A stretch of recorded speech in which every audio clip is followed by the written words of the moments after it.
L'affaire Malik Oussekine, dont on parle beaucoup parce que ça a abouti à la dissolution des brigades motorisées à l'époque, ok, mais les policiers à la fin, ils ont été condamnés à du sursis. La prison ferme, c'est extrêmement rare.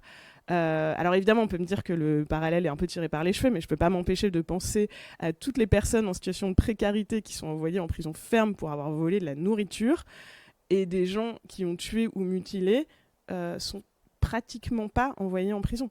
Moi, je suis pas très fan de la prison dans l'absolu, hein, mais c'est simplement, ça, c'est quand même un côté justice de classe assez fort.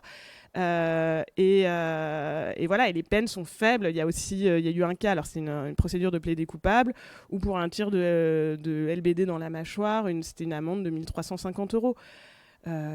Et par ailleurs, en plus, et c'est souvent d'ailleurs quelque chose qui pose problème aux victimes, parce qu'il y a quand même une partie des victimes qui n'est pas non plus fanatique de la prison, mais c'est tout l'enjeu de est-ce qu'on peut continuer à exercer après.